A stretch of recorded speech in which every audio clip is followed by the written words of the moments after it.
We then proceeded at that point into our simulated countdown.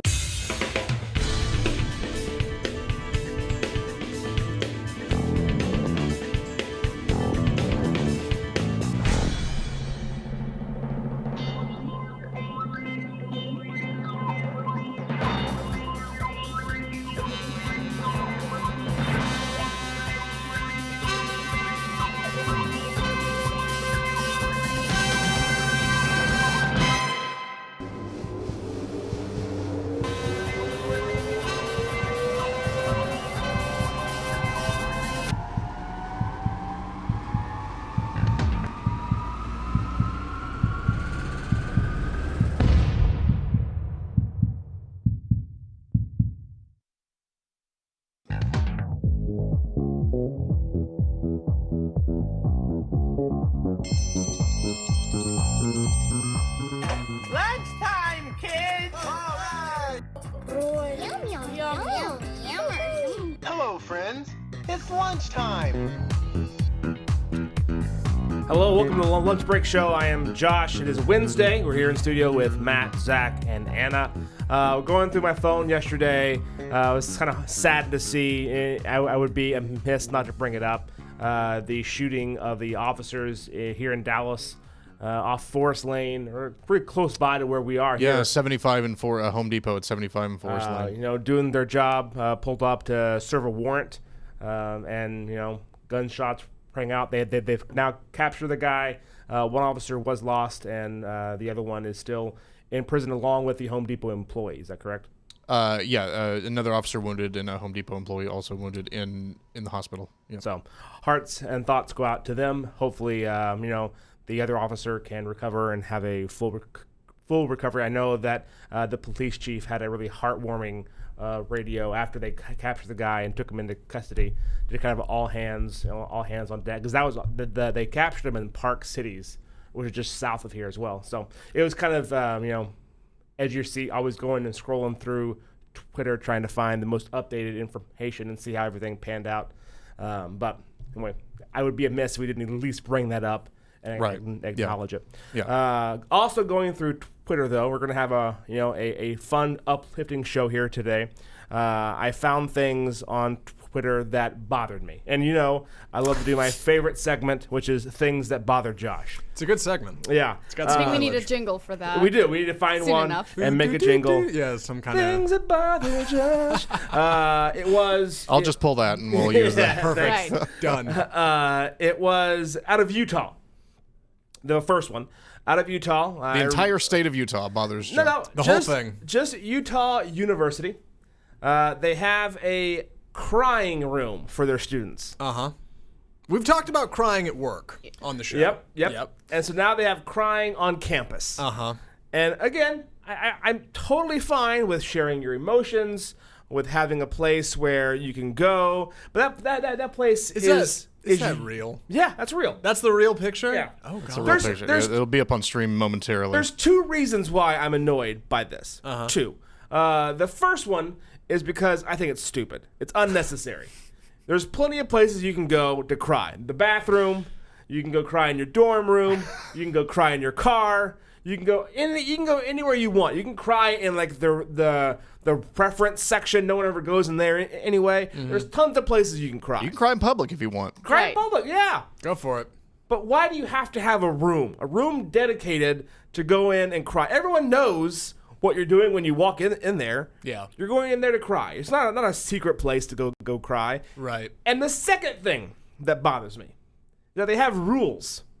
Not only are we telling you, how to express and where to express your emotion, which, by the way, is in a dark room, which sounds weird, is now we're putting a cap on how much emotion you can feel. All right. What's this cap? There's What are the a rules? 10-minute limit Okay. to being in that room.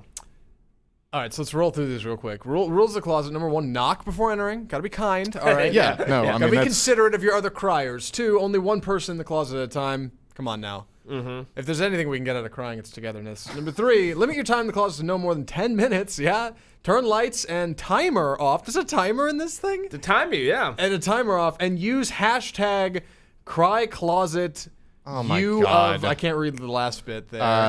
You of you. You of you Yeah. posting on social media. So now when I So go now and they want you cry- to share it Yeah. on social media. Wait, but it says artist Nemo Miller in Right. collaboration. I was gonna punch a hole in this. This is an art installation. It seems to be in the photo that's listed and down there. This is an art thing. It's so still a it cry is a cry closet. room. It's true, a cry closet. You're right. I shouldn't justify by saying it's a room, but it is a limited time, and it's supposed to invoke emotion. That's what it's supposed to do, right? So what you're Oh saying my is, God. if it's an art installation, Yeah. and so you walk in there. What am I looking at here? Oh God. Good lord. Oh, it's all dark. Oh, And there's some like stuffed animals in there. You look like you picked them up at the local Goodwill. it's Yeah, so weird. I'm just annoyed by so many things. So knowing that it's an art installation makes it a little bit better. It is still dumb. But I agree. it's dumb to have it in the library and to treat it by the university as this is like, look how open-minded we are. We're giving you a place in the library when Right. you need a break from studying to release your emotions. We're giving you a 10-minute place to go and have a good cry. When was the last time you were like, I need to cry for exactly 10 minutes? Megan on Facebook says 10 minutes is exactly enough time to scream, cry, and then act like everything's okay. Right. She also said she's at a cry closet for years. Matt, you have something you want It's to tell getting like us? super depressing all of a sudden. What's going on in there? I don't know. Yeah, there's a lot to unpack here. It's on a college campus, so first things first, guarantee kids use that for things other than crying, right? Oh, yeah. If there was a cry room Sure. at my college, the first thing I'd think is, what can I get away with in there? Yeah. What could I do and say that I did in the cry closet? And two, yeah, you're exactly right. And it's then too share it on social media. It's too public, is what it is. It's too public. Oh, everybody can see you walking in there. Everybody knows what's Right. going on. Yeah, anybody that walks up there is going to immediately judge you. That's what I'd be crying about in there, is all the people who watch me go in and all the people you have to inevitably face when you walk out. Those people are still going to be there 10 minutes later. The people that saw you go in are going to see you when you come back out. You know what that's about. You want to avoid that kind of situation, I think. Yeah. So, yeah. So I mean, I've heard of maybe not a cry room, but just things like this where, I don't know. Yeah, go back to your room, handle it yourself. I don't know, attempt to be an adult. Right. And just, yeah, college is terrible and things can happen that make you feel awful. But do we need a guaranteed space for you to go in and lock the door and be alone with your thoughts? I mean, that's called your bedroom. Kick your roommate out and say, I need a minute. Are you Right. implying that adults can't cry, Matt? Is that I'm not saying that. I'm just saying, like, you Try can to do be it an in an adult. adult way. Sure. Well, yes. the thing is, A mature manner. Go hide and shy your emotions away from the rest of the world. Yes, absolutely. Anna, I'm Right. sorry. So I think the takeaway here is, why do you have to share that on social media? Of course, because if you look at Right. the fact that it's an art installation, yes, the artist wants to get a grip of that, but it's like, that's insane. Like, you need a moment and you're gonna, oh, guys, I need a moment. I'm gonna be back and I'm gonna post about this and carry on. Yeah, you're my posting life. like weepy selfies from the cry room. Well, Yeah. you don't have enough light. Perhaps all you have is just the toys. Can you imagine if the eyes lit up during the time you're there? That would be, and the door doesn't open. Isn't Yeah. the hashtag a little counterintuitive to what the art is supposed to be in the first place, right? I mean, if you're putting in something like this with a wacky door and a weird interior and rules, like it, I guess that's what the art is, right? It's restricting your ability and saying some kind of statement about society and how we I don't know perceive what each it's other. trying Maybe to it's say. ironic. And then throwing a hashtag on the end is like a punchline to the sick joke. I don't No. I don't know. I don't know enough about art to understand it, but it is curious, and I could see why it annoys Josh. So it's one of those like separate things, because this kind of art annoys me as well. Sure. Like that you can do anything and say it's art. Uh-huh. You can Sure. create a Oh, closet. Yeah, no. Oh, that's a whole. I'm we jumping can talk into about this for a while. You create a closet Yeah. and say it's a cry room, and do a hashtag, and Yep. because some 19-year-old, 20-year-old college kid who smoked too much marijuana one day had this idea, all of a sudden it's art. And it's not to me. Well, art isn't about what you see, Josh. It's about how you feel. And if you feel annoyed, then maybe that was the point in the first place. Maybe you are a purveyor of this This art is form. going deeper than I thought it would. welcome to high art. That's what Yeah. this is. No, I yes. just don't my wife and I have this conversation a lot, because she went to SMU and she was an art minor. So she studied art. Every time we go out to museums, she can like name the artists, and she's into modern art. I am not into modern Oh, I art. love modern art. Some of the I am favorite stuff. into like, oh, I see this painting. It is an apple. That is a good painting of an apple. That is an accurate representation of an Yes. apple. Right. Very well done. That is good art. Renaissance painting. Yeah, that kind of Yeah, stuff. Sure. so I'm into that, and she's into like we walk in like it's a square and a triangle, and I'm like, what is this? oh God, I love that Yeah, stuff. and Anna, so- you're a global correspondent. Where do you land on modern art? Well, my personal preference is actually older art. Okay. But I like the challenge. I like the challenge into going into going into a room and being like, so what is this? Oh man, I love it. I'm trying to remember something really weird that I eventually stumble upon, but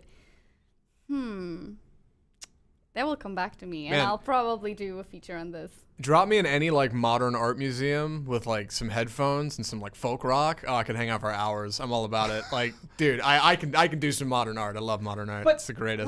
We can all agree, like when you're walking around Deep Ellum and they Uh-huh. have like this guy who's or girl who's saying, "Hey, here's my art exhibit," and Yeah. it's just nothing. Yeah. It's simply nothing. Yeah. He's like, "No, I found this because I'm talking about like," and he has this whole like weird backstory, and I'm just like, this is nothing. This has to be nothing. Yeah. But you have a bunch of like hipster people in there talking about how cool it is, and so like, is that what makes it cool? I mean, I guess I'd like a more concrete example, but yeah, in the case of some bum strolling around Deep Ellum, no, I don't think there's anything to that. I think that's more of a scam than art. But I mean, here's the thing with all of this stuff, right? I mean, you look at that and you say, that's nothing. I could have done that, but you didn't do it. So there's something to be said about people Right. who take these abstract concepts and then, I don't know, make a little money off of them or sell it to somebody or have it mean something to somebody. Yeah. I mean, it's not my cup of tea. I don't particularly care for it, but if it's something that if I felt like I could just go and tack a piece of paper on the wall and say that's art, then I don't know, I might as well do it, right? Like that seems like what some people have done. Because you can and you don't doesn't mean that it's still good. I'm not Like- saying that. I'm just saying I mean, it's. Go ahead. So my wife made the point here online because she brought up the fact that I get emotional on like the YouTube videos of like the soldiers returning home from Yeah. war Yeah. and like surprising their kids. If you don't cry at that, then you're an empty vessel. Putting those is that art though? No, not art. But saying Where's this going? if the artist, and I use artist in air quotes, if the artist put TV screens of like sad videos, and the purpose was you have 10 minutes in this room, and odds are you're going to cry because we're Don't cry. evoking that emotion out of you through what we're doing inside of the closet. I could get behind that. But as we just saw, this is a empty closet with like teddy bears and like weird stuff inside. So like it's one of those deals. I'm telling you, it's an art installation though. That's the point, right? That's the bit. That's what I would get out I of just it. gotta say, unless I'm the it's first- supposed to be something you almost scoff at. I think that's kind of. Maybe. At least Yeah. to me, that's I what don't I'm know. getting out of this. Yeah. I think we're totally falling could into this mean hook, line, anything. and sinker. Yeah, I think If we I'm got not the played. first person in that cry closet, I'm not going in there. Like I don't know what has happened. Came from. Yeah, I don't know I don't know who's been crying on those Yeah. animals. Yeah, I don't want any part of it. Anyway, the second thing that annoys me was a headline that I read, and it was in, I believe, Culture Map. And Culture Map had an article that said, new Polk restaurant has a rock star, draw. Okay. And so I was like, okay. So first off, I had to Google what a Polk restaurant is. Yeah, what is that? It is. Poke? Okay. I would probably think that's pronounce what it that Global is. poke. Yes. correspondent chimes in. Global Sorry, am I correspondent being Anna. obnoxious I right was now? I was No, going no. to say we have one of those near our house that is poke. Poke. Okay. It's like Hawaiian food ish. It's delicious. It's Asian-inspired cuisine, right? That's kind of yeah. It's raw. Eastern fish. And I would call it veggies, like whole foods. deconstructed sushi. Yes. Yeah. It's like a bowl of sushi with a lot of rice and Sure. a lot of like fish. It's Yeah. I don't like it, but the place near me, when you go in there, all the guys in there go, every time you walk in the door, they go, poke. Like they yell it at They you do when not you do walk. that. Yeah. Really? They absolutely do. And that's my favorite thing in the world. And I don't like going there, but Megan likes it. So I'll is happily hilarious. go and pick up the Pokeball. Oh man. What And, are they? what are you expected to do? To say back? I don't know. Okay. I don't know. I just say hello. Like, I don't know what to, or just walk in awkwardly. It's very awkward the first time, but now that I recognize it, I'm like, I need to roll on it. Next time I go in there, I'll roll should. some Yeah, you audio should. on There's it. and bring something it to the show. there's something to be said about food industry employees who are required to sing, dance, or chant as part of their job. But that's another conversation. Yeah. What annoys you about this place? So again, I see the headline. So now I figured out what poke is, and I'm going into now who's the rock star headliner that's bringing this new restaurant to wait. Yeah. Richardson. And maybe you'll recognize the music. Maybe. Not yes. not the Rolling Stones, not Aerosmith, not even the Weeknd. Wait, hold on. Let me get this. You got like 20 seconds, so The stream knows already. yeah. It's only like 20 seconds. Okay, I think I It's the Wallflowers. got it. And the Wallflowers are a great band. When I say they're rock stars, they're a good band. Maybe not anymore. They had At their one moment. point in the late 90s, early Yeah. 2000s. Right, they I was were? gonna say, is it late 90s or early 2000s? Where were Late they? 90s. Okay, Yeah, late yeah. Yeah, that's what that reminded me It's of. one of those things. They're a good band. If the headline would have said one hit wonder opens up poke restaurant. Okay, that is a realistic headline to what this I don't know if article- one hit is. So they had Headlight. They had Headlight. I'm not going to say I could name other ones because I wasn't a Wallflower fan. Anyone I do online? like that song. Anyone online? No. Yeah. So Jacob Dylan, and that's the deal. Is that I go, okay? Well, at least Jacob Dylan's opening up a restaurant. So I Yeah. read more into it. No, it's not Jacob Dylan. What? He's not the one opening up this restaurant. So again, Wallflowers band. So okay, not Jacob Dylan. So then the Nope, next, not Jacob Dylan. Then the next one would be the guitarist. Nope, not the guitarist. Right. It's the bass player. Oh, I was thinking the drummer. I was gonna say that's the last person. Yeah. you It's expect. the bassist. Good old, no one knows what his name is. Toby Miller, the bass player for the Wallflowers, Right. is opening up a restaurant here in Richardson called the Lemon Shark Poke. Now, go ahead. In the hierarchy of band members, who is the lowest on the Bass. totem pole? Bass? Bass. It's not drummer, it's No, bass. bass. Bass is the lowest. Go. That's fair. I mean- Singer, guitarist, drummer, bass. It's the one you're least aware of when you're listening to the music. Well, unless you start looking at the faces, then your eyes go to the drummer. That's I true. love the facial expression, the passion. Oh, yeah, it's yeah. incredible. Whereas the yeah, but bass the bass is- is like.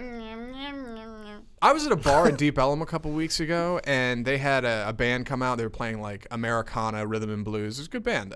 And their bassist showed up 15 minutes late and showed up in the middle of a song and just started playing, added nothing. Like, didn't know he needed to be there when they started playing. And once he started, I was like, oh, I guess that's good. So yeah, you're right. Bassists are, they're on the back end. And this Yeah. guy's opening this. So he had Unless they're like also the front man, which well, yeah, happens Green Day, occasionally. Green Day, Day. front man. So yeah, Lemmy. But this is the Wallflowers are not that band. No. No one goes, oh, the bass player from the Wallflowers. No one says that. The only person you can name from that band is Jacob Dylan. Exactly. Absolutely. Yeah, exactly. So if it's not We'll Jacob admit Dylan, that. yeah, if it's not Jacob Dylan opening up a restaurant, don't say rock star.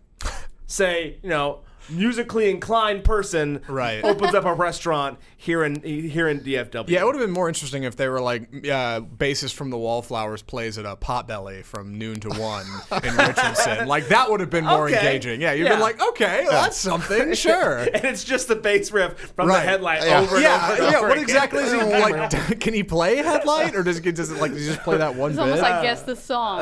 Yeah. So anyway, his new restaurant. He has a couple in California and Florida. The first one in Texas opens up somewhere in northeast Dallas off Royal Lane. Anyway, it's called Lemon Shark Poke. I'm sure it's gonna be good, but I just get annoyed when you lure me in with fake headlines. It's kind of like when you're like scrolling online and you see those clickbait ads at the bottom. Sure. And they get me all the time. All the time. I'm like- Every time. I'm like, what? Great job. What? I want to. And then, always. Click you here got for me the, again. yeah, click here for the slideshow. Yeah, that. Anyway. 10 so there you weird go. ways to save money on Amazon? No way. Yeah. So I think to calm me down, we're going to go to our first ever live. Now, it's not Geese Cam. It's called what again? Matt? I'm just calling it the Goose Cam. Okay. Cam. We're going to go to the Or Goose Cam. I'm sorry to be particular. The Goslings. The Goslings, one of our famous swans, in the area here. That would be totally incorrect. It's a goose, not a Yep. swan. One of our famous swans. That's also a goose. One of our favorite geese. Had babies. Good God, I am. Here's If one the of our geese swans cam. had a goose, It's that'd a be zoo amazing. by now. Live radio. So All right, goose cam. one of our geese had babies, and now we're gonna cut to the geese cam. We'll be right back with another exciting break here on the Lunch Break Show.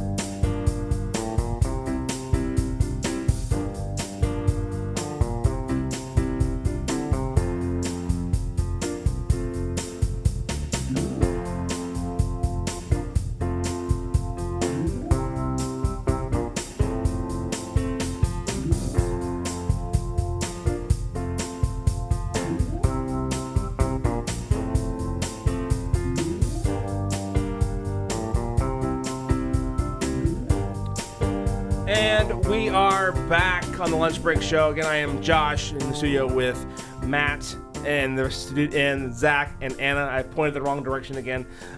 We are here every know who to Monday. cut Every Keeping you on Monday. edge. The Gosling cam really threw me off. We're here every Monday, Wednesday, and Friday from 12 to 1, talking about things around pop culture.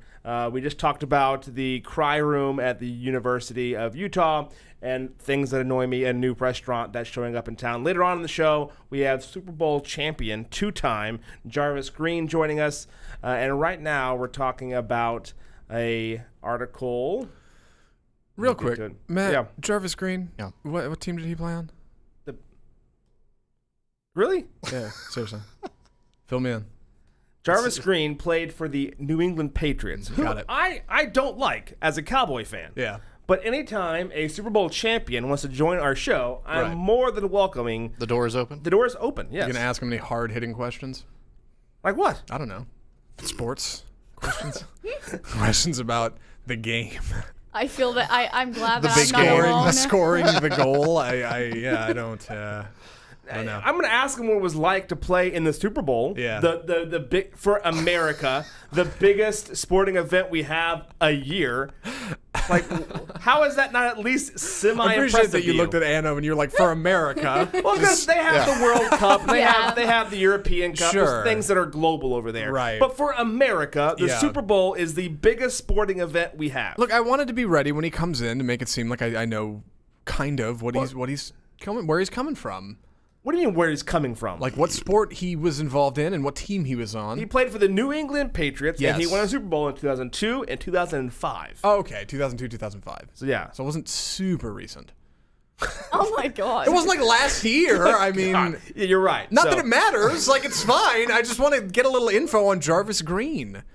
He's yeah. our biggest guest ever. I Yeah. figured I'd, inquire. So, anyway. Anyway. What I wanted to talk about before I was rudely interrupted Excuse me. about Jarvis Green was the new show that is coming out about The Bachelor. The Bachelor has announced a new dating show. Okay. And it's a dating show, not like The Bachelor, but it's called The Proposal. The Proposal. Oh god. This sounds sketchy. First question, do we need a new dating show? How many dating shows do we have? We get The Bachelor and The Bachelorette. What But else? they don't go hand in hand, isn't it? Do they like not? one season. I thought they didn't. Do they Well, alternate? they alternate. Yeah. Yeah, they I alternate. believe. Yeah. At least they otherwise- used to. I don't know if it's changed. We need Sarah Strackhouse down here. She knows all about it. I don't Yeah, know. that's true. Yeah. So It's like I'm new sure there are a sports. ton I of don't know. other dating shows out there. Yeah. All right, so in each episode, the Details. daters will attempt to woo their mystery suitor with their words and first impressions. So that's Wait. going to be round one. What? So I guess you don't get Mystery? to. Yeah, it says their mystery suitor Okay. with just their words, and then hear their first impressions. Starts off like, let's make a date. Right? You Yeah, can't, I you can't just- see the person. Hmm. Okay. This probably should have gone in the things that annoy me section. That's Most why it's likely. close. Yeah. Yeah, because I just don't. Again, why is this on TV? Right. We have What do we plenty offer? because we have plenty of other dating shows, plenty of other shows about relationships. now it's getting to where like talk shows are like dating shows. Why is this making a comeback? You know, I'm surprised hasn't picked up one of these. Somebody like Netflix or like a streaming service. Why aren't they doing a dating show? They're Well, cheap. probably It's the same just reason so. television does them. They're cheap and they're easy to make, and people seem to tune in, right? I mean, Yeah, that's I what a don't know. dating show is. I'm surprised the streaming service hasn't jumped on it. I don't know why we need another one of these. I guess we don't. It's a desperate bid to try to keep the core demographic watching television. Just bring instead back of Blind Date. That's switching. all we need. Just Yeah, bring there back you go. Blind Date. Bring and we're back good. Catfish. That was good. Yeah, sure. Yeah. What was Catfish? On MTV.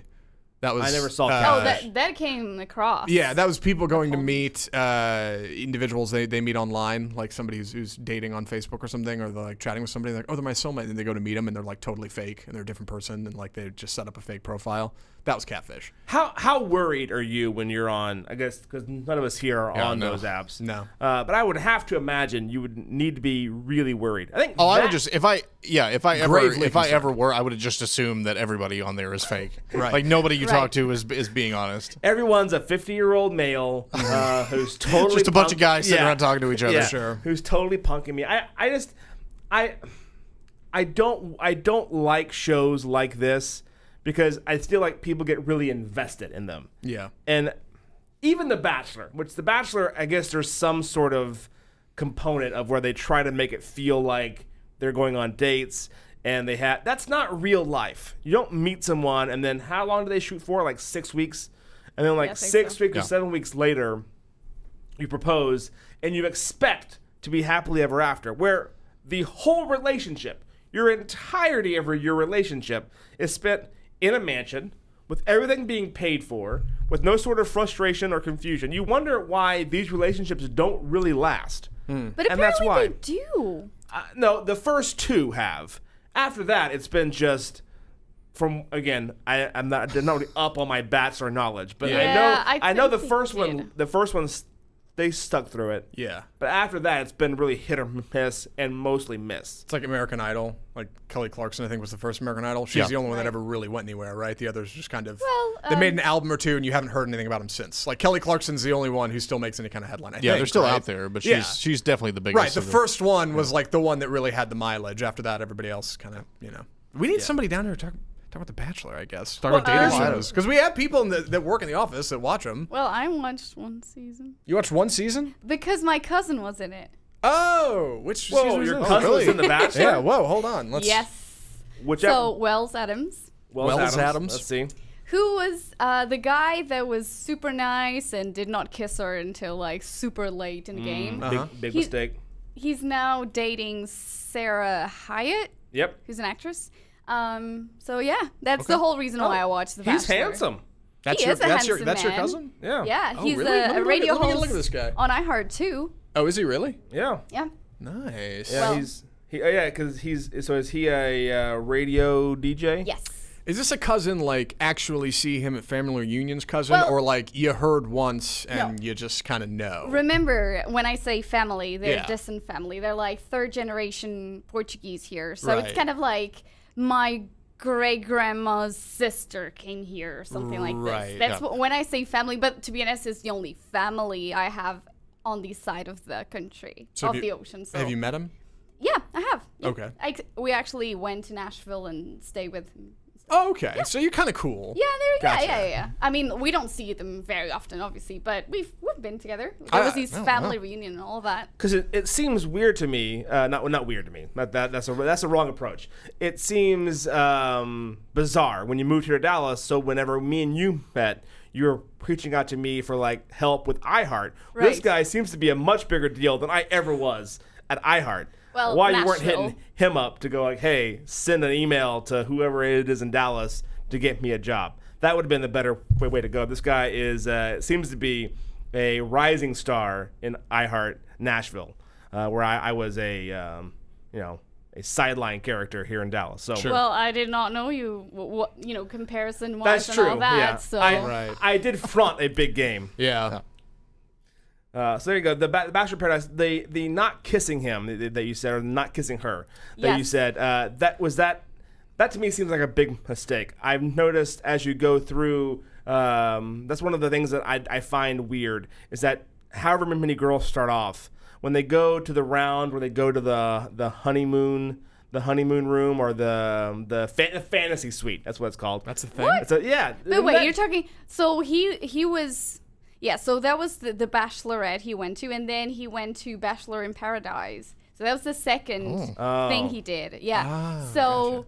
So the thing is, on the first season, actually, it worked out really well for him. He's like a really nice guy and super down to earth. So I guess probably he signed up for that, and then he was like, oh my god, I'm so overwhelmed by all these like studs. Oh my god, kissing her straight on first date. I don't understand how someone can kiss like 5 different guys on the first date and say, oh, we had this massive, amazing connection on every single guy. That's a good point. I don't get it. I hadn't considered that. That was always my problem with those shows, that you Right. hook up like crazy. And if you're a bachelor, then you hook up with like 4 or 5 or 6 girls over the course of like 4 days, and then all those girls know that you're hooking up. Right. And how they're just okay with it because it's what he has to do to find, like, no, that is not in any way reality. Right. So it's not reality television. Well, it works for some people. Clearly, people still apply for it. So It's one of those shows I've never taken the time to sit down and watch a season. Maybe if I binge watched on Netflix on the weekend, I'd get it. But it's always been one of those, like, every year it gets renewed. I'm like, how is this still going? Like, People love it. I'm so far away from the core demographic. Not to say it's bad. It's not what I'm saying. It perplexes me in People the same get way it into seems it, to man. perplex Josh. Yeah. Well, anyway, so the whole theme of the show, the proposal, is like a blind date sort of setting, and then like it's blind date mixed with speed dating, where you don't get to see each other. You just try to make a connection with only using your words and getting first impressions. Are you then supposed to propose at the end? Well, then you get to pick someone. So there's guys and girls both together. You pick someone, they pick someone. If you don't match with the person that you picked, you get dropped. The ones And then that are they real just- gimmicky are interesting, like the Married at First Sight, where they just match make you like you don't know each other, and then the first time you meet is when you're walking down the aisle. That's the first time you actually meet the person in person. And there's another one where I think it's you're supposed to just walk into a room and there's a random stranger in the room and you just walk straight up, don't say a word, and kiss them. Like that's one, and that one makes for some really hilarious videos because there are people in there that are super awkward. So I like those that have like this weird kind of gimmick attached to it. Just this idea of we're just gonna fast forward a relationship and see what happens. Whenever I think about the shows, the first thing, like ideas like that, like gimmicks, the first thing that comes to my head is just like a boardroom full of like 30 to 40-year-old white dudes sitting around in suits, drug-addled, and they're like, what can we come up with next? What's the next? I got it. Like, we'll just have him propose. It'll be brilliant. Like, it's insane. Again, I'm saying, bring it blind date. Blind date was a perfect formula. You just have a camera, follow people around on a blind date. It's probably going to go terrible, and you can just make fun of them the entire time. Right. And then you have blind date mixed with those VH1 like pop-ups where you can like add the comments and they like click in. That's what they need to bring that combo back together. Yeah. We're gonna take a quick break. When we come back, part of my childhood has come to a tragic end. We're gonna talk about what is gone away and what is coming back. All things that are 90s coming up next on the Lunch Break Show.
And we are back on the Lunch Break Show. So, guys, quick question. You want good news first or bad news first? Bad news first. Bad news first. Bad news first. Bad news first is a, for me anyway, 70s and 80s icon of kids TV.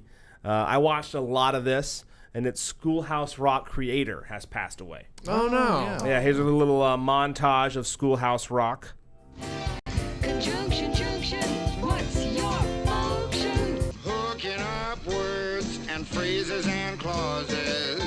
junction, junction. How's that function? I got 3 favorite cars that get most of my job done. Somewhere in the ancient mystic trinity, you get 3 as a magic number. The past and the present and the future, faith and hope and charity, the heart and the brain and the body give you 3 as a magic number. Lolly, lolly, lolly, get your efforts here. Got a lot of lolly jolly efforts here. Anything you need and we can make it absolutely clear. An adverb is a word. That's all it is. So that to me was quality children's programming. Yeah, it was great. And when you compare that with the things that you watch today on like the Wiggles and the other like cartoons, because I have a son who's 11 months and he's big into right now. It's which I don't mind this. He's into Daniel Tiger. Daniel Tiger. Daniel Tiger is a new thing. So Daniel Tiger is, if you're familiar with Mr. Rogers' Neighborhood, Daniel Tiger is in Fantasyland, which Mr. Rogers took the trolley into Fantasyland, and Daniel Tiger is like a makeshift of that. Right. Oh, was that the same Daniel Tiger? That's okay. So his dad was, I think, the clockmaker. Either way, that's his dad. And it's a whole like basically it's a side thing that like plays into it. It's great.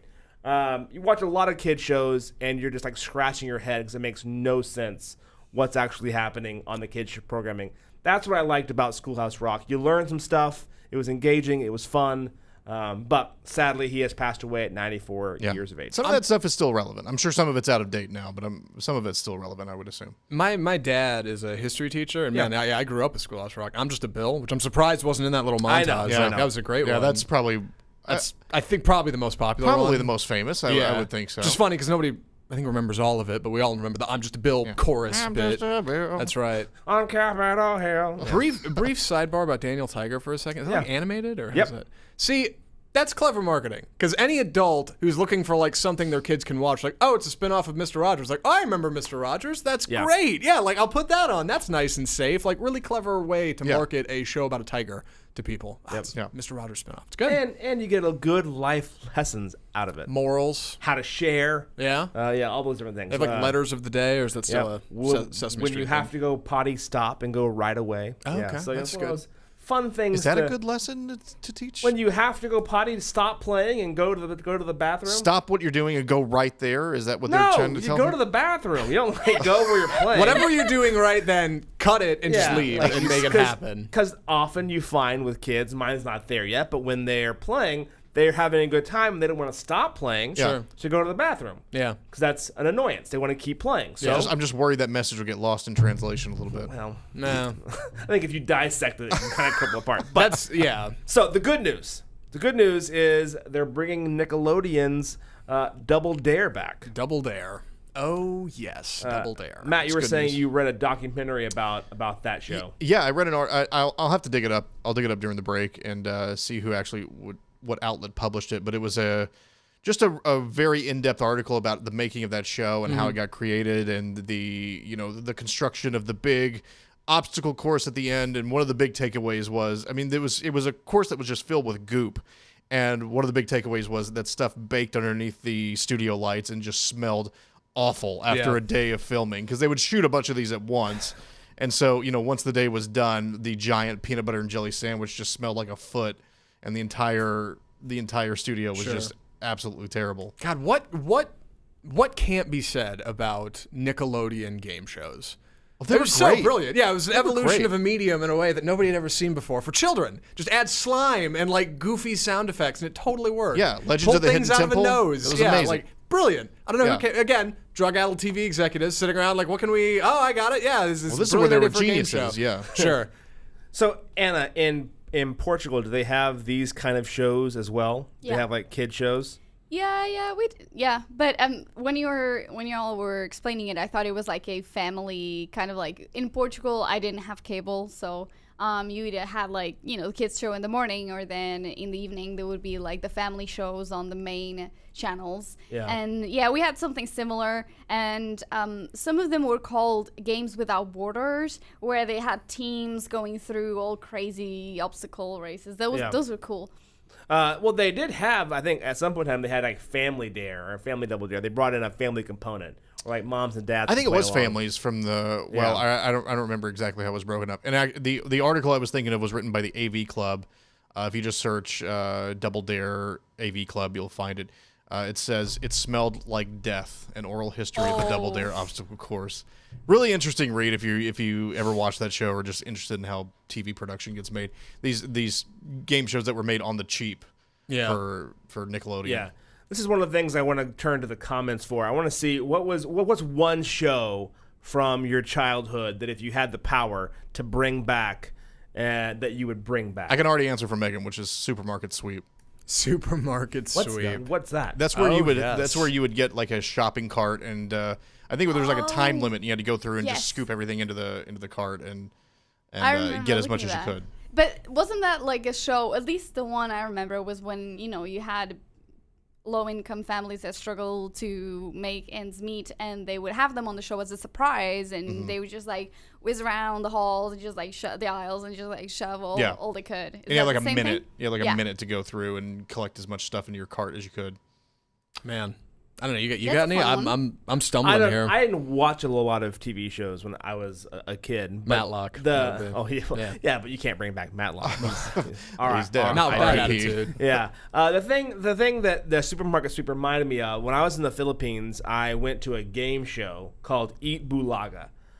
Eat Bulaga, I had no idea what was happening, but they were doing, it was like the oddest show I've ever seen. Because it was like a variety show with like singing and dancing mixed with some sort of shopping component, because they pulled out like a shopping set and you got to like scan things. And again, it's all in Tagalog, so I had no idea what they were saying or doing. And then they had that mixed with like an interview and then like a game show. That's It was hilarious. like take the 3 best shows in America and then put them all together into one. And that's what Eat Bulaga was. But they had a shopping component. And if you won, this was the craziest thing to me. If you won the show, you got a year's supply of tuna. What? Yeah, and I was like, what a horrible gift. Whoa, canned tuna? Yeah, Okay, year's supply of that's- canned tuna. But they went into like the little areas where they were like talking to the people who were lower income, like who were competing for the tuna. And when they won, they lost their mind. Like it was like the greatest thing that they could have ever won. And for a year, Hey man, for a Free food, year, free we're food. set. Yeah, we don't have to worry Wow. about anything, Anything. for a year. what does a year's supply of tuna even look like? I It don't was know. a huge like case a on pallet. Yeah, it was Oh my like 4 God. pallets of just like tuna cans. Yeah, and I bet they are really thin. Well, Normally, the ones. I think the problem that you're gonna have is where do you store a year supply of tuna? Like if they're nice, they send you like a weekly Right, stipend. yeah, Yeah. right. They're not gonna be a jerk and give you like 5 pallets of tuna and go, oh, good luck. Shipping Oh my God, costs yeah. with dealing with that. No, I'll bet that thing's like parked next to your car in the Right. studio lot when you get out there. Boom, there's There your you flight. go. Yep, it's now your problem. Yeah. You Good deal with it. We're not shipping we it know anywhere. we know this tuna we have to unload. Yeah. Yeah. It all expires in like 90 days. Good luck. Yeah. I do want to point out on Facebook, Rachel says, "Where in the world is Carmen Sandiego?" That was a Oh, great yeah. That was show. great. R.I.P. the Chief. She's no longer Chief. alive. Oh, But Yeah. there's also a really great article about that, which someone did the math about how impossible. I don't know if you remember the end of that show where you were stood in front of a giant map of a continent, and you had to. They would call out the name of a country, and you had to go place a flag where the country was. And this article was about how impossible the Africa map was because it was just so big, and there were so many countries. Like it was like almost mathematically impossible Sure. to win that map. Yeah, that's insane. Wow. Did they have the names on the map, or was it just like No, it was just blank? outline borders, Oh, and you good had Lord. to go find the country That and is put the cruel. flag in it. I'd bring back something like DuckTales, like an animated Disney afternoon show. I could do DuckTales. I know my wife Greatest likes theme song the ever. Animaniacs. She listed Animaniacs Oh, on here. yep. Yeah. She also Yep. said it is coming back It is, on yeah. Netflix. So yeah, Animaniacs. Keep an eye out for that. Yeah. Warner Brothers. Golden Girls, also a great show. Good one. Pegan is right. That is a phenomenal show. Yeah. My I mom don't know and how you bring that back though without the cast. I don't. I guess you just have a reboot. Well, They did it with Fuller House, right? Well, no, they still had the cast come back for that. Yeah. So that's, Anyway, Do you still have Sesame Street running? HBO.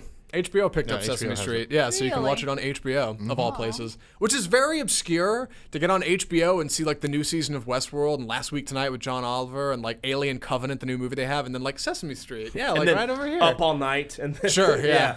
yeah. the late night way at the Yeah. bottom of the menu. Yeah. That does seem bizarre to me. I'll take a quick break. When we come back, hopefully, we're going to have Jarvis Green in the studio. If not, we're going to take a audible, a little football term, and find something else to talk about. Coming up next on the Lunch Break Show.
And we are back on the Lunch Break Show.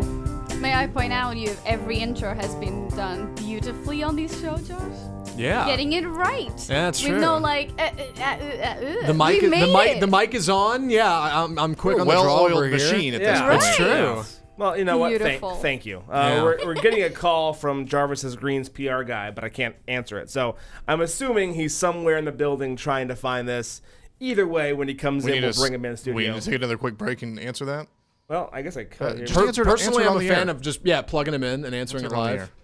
air. This is Josh. Hello? Josh? Yes, sir. I just let you know we're inside. I'm trying to find your suite right now. We're suite 170 down by the Starbucks in building 2. Okay. All right. Now that we've given away our So location. you can just come straight into the studio and have a seat. All right. Appreciate it. Thank you. All right. See you soon. All right. So he is in the building. I love the kind of show that takes calls live on the air. Right. Love that. That Let's could've keep gone- doing that. that could've gone That could've horribly gone wrong. horribly. Without yeah. him knowing. That was awesome. So again, just so we're all familiar, I know that Matt and Zach are the biggest football fans. I'd say hello moderate. and I know me. what football is, at least. Yeah. But I played two-hand touch once. Yeah. So Jarvis Green played for the New England Patriots. He is a original graduate of LSU. Okay. Drafted in 2002 to play for the Patriots. Won a Super Bowl in 2003 and 2005. Also took up some playing time for the Denver Broncos and for the Houston Texans. Why did he stop playing? Retire just because he was That would done? be Injury? well, he did hurt his knee. He did have a knee surgery. Gotcha. Thank you, Wikipedia, for that. Andy made a concussion joke in the comments. Yeah, which we will was- not be making that joke. No, here. no, no. Won't repeat that. Yeah. Yeah. Just reference it. So while we wait for him to come down, he also, by the way, hates being referred to as Bubba. I guess because he is a shrimp magnate. Every time. Magnate, Yeah, yes. magnate. I was going to say magnate. A shrimp magnate. He is a distributor of shrimp. And there's a lot about it, but he hates being referred to as Bubba. I'm guessing that as a Forrest Gump, Bubba Gump preference. Sure. So please no Forrest Gump or Bubba Gump jokes. That was just in my mind. I mean, Matt, I yes. will give you $20 cash to call him Bubba. I see him. He probably would hurt me. How big so is I'm this not guy? gonna- He is a big boy. Okay. Yeah. Oh, so yeah. And do you want to go grab them and bring them in? Sure. Yeah. Ooh, yeah, okay. Yeah, he knocked me down. Okay, I'm Yeah. not going to call him Bubba. So they're in here to promote an event called the Dallas Cocktails and Brunch Convention. Nice. So we're gonna ask him about that and see how that all plans to Cocktails work out. and brunch convention. He doesn't appear to have brunch or cocktails, Yeah. but I am excited to meet him. Yeah, or any kind of food. But Yeah. we're hoping to get him in. Ooh, goes for the orange starburst in the candy jar. Oh, Something to wow. be said about that. Yeah. You got the option of the 4 and you go orange. What I is don't have a that? candy jar shot. I need one of those. It's true. We need to have a candy jar camp. There we go. I love it. He wanted to take a quick break, and nope, he's taking a quick break. He's leaving the building. There he goes. There we go. Okay. We're going to have to go to break. We've scared him off. Anna's taking We may be him going off a little late somewhere. today. Yeah. Dear Lord. This No, it'll show's be off the fine. rails. No, it's good. Go on. This is all good All right. things. We're going to take a quick break, I guess. When we come back, we'll have Jarvis Green. Jarvis Green. And I had the chance to bring him in, and she chose to let him go to the bathroom. So, You never let him leave. fail. That's a fail on her part. We'll get into that next on the Lunch Break Show.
And we are back on the Lunch Break Show. I am Josh in studio with Matt and Zach and Anna as always. But now we are joined with special guest. No further ado needed. Jarvis Green, two-time Super Bowl champion. And I will say this, our biggest guest to date on the show. Really? Congratulations. Thank you very much, guys. Yeah. It's an honor. It's a privilege to be here in Dallas, Texas. You know, so first and foremost, we got to talk about, Super Bowl champion. We're going to get into the event you have coming up. Right. But Super Bowl champion, what was it like? I mean, because I have never gotten the chance to talk to anyone who's ever played in the biggest sporting event. Thank you very much, America. What was that like for you? Well, I had the honor to play in 3 Super Bowls. We did Houston, we did Jacksonville, and Arizona. My second year, third year, we went back to back. Just the opportunity and the different things you go through. You play a full season, 26 weeks. You get to the final game, something that you grew up as a kid that you want to play in, and like the butterflies. Yeah. The week of the game, the practice, every day, long days. Coaches are going crazy, AWOL, and you can't do anything perfect. You get in the game. You had a great season, but when I say I was so nervous, just warming up, just everything leading up to the game, because everything is longer. Yeah. Right. At halftime is longer. I mean, the pregame is longer. And I got to say, with Coach Belichick, it was an honor because for him, he says things like, "Hey guys, when you go out there, don't blow your energy in the pregame. Yeah. All the hoopla and the fireworks and all the advertisement, TV. That's it was more like that's for the fans. You have the game to play. So you go out there, you go about 50%, you warm up, you stretch, you go in, you sit down for 20 minutes. Then you go do a pre-stretch in the locker room. Yeah. And then that's when the real game starts. So little things like that. But usually when you have the first contact, the butterflies are going. I went to 3 games, and I felt the same every time. You go in for halftime, the butterflies come back. Wow. You're just like nervous because you don't want to make a mistake. The entire world is watching. But just the opportunity, and from the games that we won to the games we lost, 37. Before you even ask the question, 37. Eli Manning. Yeah. I had him by the neck. Blah blah blah. I didn't sleep for 2 weeks after the game. Yeah. So it's a big difference. We don't want to talk about that season, the undefeated season, but just opportunity. And it's like you go to the first game and you do everything, the whole shebang, family, everybody come, but then it's like, wow, we're going back to back. So just the opportunity. I mean, it's amazing. It's priceless. It's everything that I expected that it was supposed to be. Yeah. The Super Bowl. So I see you're rocking your LSU hat because you are an LSU grad. Yeah. From Louisiana. Yes, sir. So were you a Saints fan growing up? No, man. I started watching football in the 10th grade. Oh, really? Okay. I had older brothers watching NFL football. I had older brothers. They all played collegiate football. We just watched them playing. One went to Northeast Louisiana Monroe, went to Tuskegee. We just watched them, and they was our heroes, so we wanted to play football. Yeah. Right? Yeah. And I think with the Saints wasn't – well, you had the Dawn Patrol, and there was some good seasons with the defense.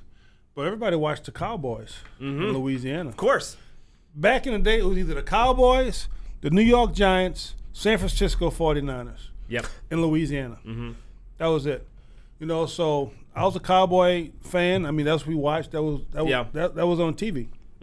So Is it weird? Is it because that's what I always kind of thought it would be weird for me, because I grew up a Cowboy, grew up bleeding blue and silver, watched every game that I can remember on Sundays and Mondays.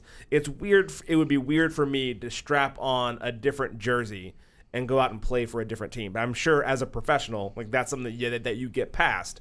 But that always struck me as one of the harder things to do, because I haven't as a Cowboy fan have a hard time rooting for anyone who's ever worn an Eagles jersey.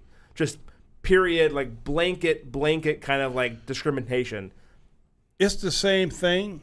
I mean, playing for New England, but it's like when somebody say the Jets or the Giants or even Buffalo or Miami, you get pissed off and upset.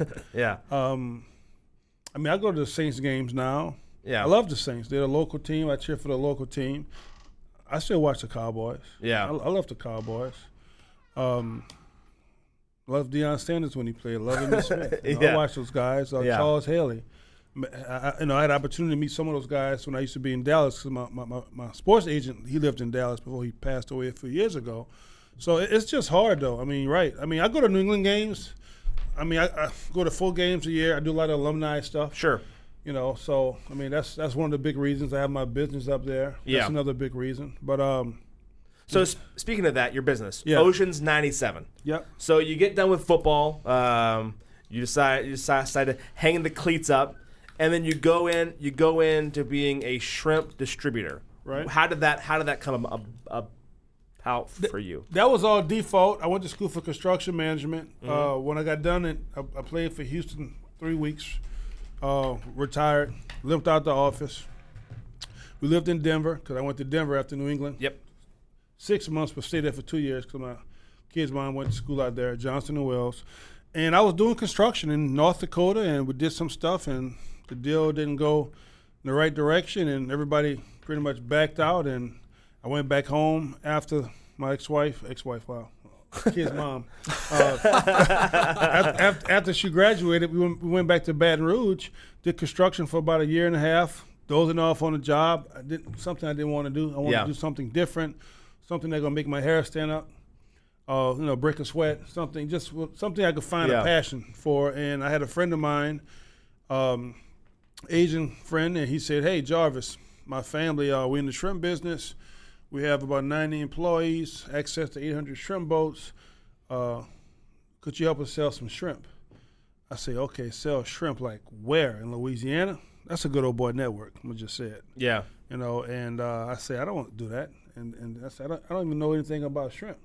He said, first of all, we want you to go to Boston where you used to play football at. I said, oh, great idea. But what about the shrimp part? He said, we'll teach you everything. 2012, that's when that started. Yep. Did an internship for 6 months. When I say internship, 6 months, no pay, mopping floors. I mean, I could have got a toothbrush and cleaned the bathrooms, but I mean, it was that detailed. And I went from cleaning the bathrooms, cleaning the processing facility night and day, but it was teaching me how to take care of, the equipment. That's very important, dealing with food, right? Yep. And then I went from the veining, deheading, peeling, freezing, icing shrimp down, worked in an ice house, worked on the docks, worked on the boat, drove the trucks, did sales. Like every week I did so many hours of sales, and to the point I was doing 8 hours a day of just sales, studying. Yep. Thank God for Google. I was Googling so much stuff, brown, pink, blue, all types of different shrimp, as far as the seasons and all that. So I really had to walk and talk like a shrimp. Yeah. And the funniest thing about it is my second week there, the old CEO gave me a Rosetta Stone Vietnamese book. Yeah. No, Rosetta Stone. Yeah. 2 weeks I gave it back to him. I said that was impossible to learn that at this age, So I just did what I can and got into it. And I don't know, I think my first deal was like 6 months. And that first deal was with a supermarket called Big Y. I don't know, it was a 3-4 container deal. EMS kicked in, early mortality syndrome. That's all the shrimp from Vietnam started dying. Shrimp prices went up over $2-3 overnight. That deal went on, but then it stopped, and from that we had to really evolve. Yep. And we did some things, changed some bags. I have to say I was one of the guys that gave the input to change the bags and what we was doing. We was doing value-added stuff, and Stop and Shop, AWG, Albertsons. Yep. We just started growing. 18 months, 1,500 stores later. That's great. Thank you. And now you're coming back to Dallas to do Dallas cocktails and brunch. Do you know the details on that? Yeah, it's Cocktails and Conversations. It's at Plate, new restaurant. I think been open a few weeks. It's off of 2533 McKinney Avenue, Dallas, Texas. That's just an event to share. It's a private event. We got some golf shrimp. We got some barbecue sauce that we do. It's the New Orleans barbecue sauce. It's not barbecue ribs. Yeah.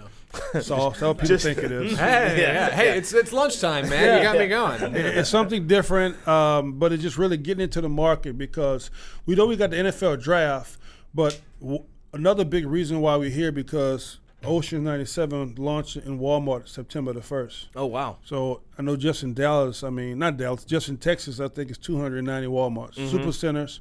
And we're really just spreading the news, sharing our products, sharing the story, and just getting with the local people in the market, the local business owners and consumers, just to show them that we have some wild-caught domestic golf shrimp that's going to be sold in local Walmarts. And again, NFL draft, right? Exactly, yeah. 2018. Well, it's an NFL connection with shrimp. Everyone is game day Sunday. You're all getting shrimp cocktails out. You're doing that kind of stuff. Now you can have a tie into the NFL and shrimp. It kind of goes together hand in hand. Yeah, so food and sports. That's America. It is hard to pass up. I remember when my wife, at that time, my girlfriend, she was first trying to woo me. So the first football season that we were dating, she printed out all the Cowboy players and where they went to serious? Oh yeah, where they went to college. She made me a buffalo wing and nacho plate and a little platter. She was really laying it on. And then she had her little cheat sheet next to her on the couch. So whenever at that time it was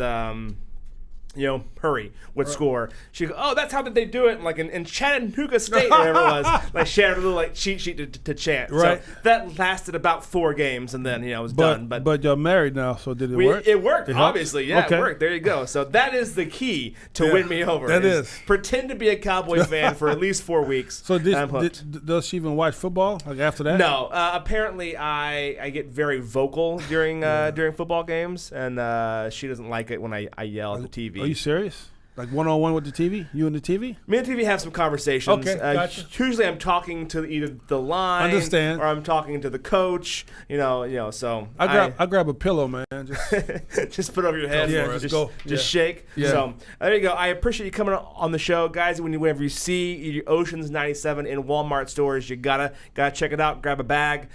Jarvis, thank you so much for coming on. Oh, thank you very much.